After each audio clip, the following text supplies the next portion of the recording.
সুপ্রভাত বন্ধুরা। তো যাচ্ছিলাম বাপের বাড়ি। তো মেয়ে দেখো আগে চলছে। আমরা স্টেশনে গিয়ে পৌঁছলাম।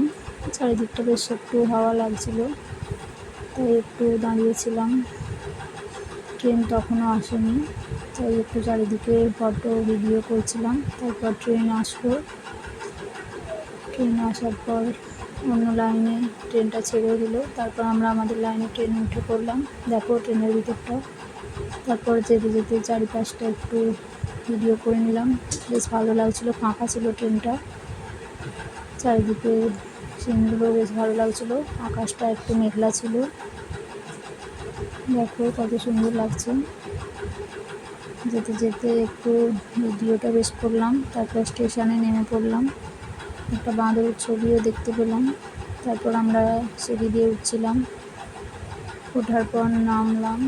নেমে আমরা অটো স্ট্যান্ডে এলাম। তখন একটা অটো ছিল না, তারপরে এলো অটো। আমরা বাপের বাড়ি চলে গেলাম। দেখো ওখানে গিয়ে একটু চারিদিকটা ভিডিও করে কেমন লাগছে। তারপর পায়রা মুরগির একটু ভিডিও করে নিলাম। দেখে ভালো লাগলে কমেন্ট করবে।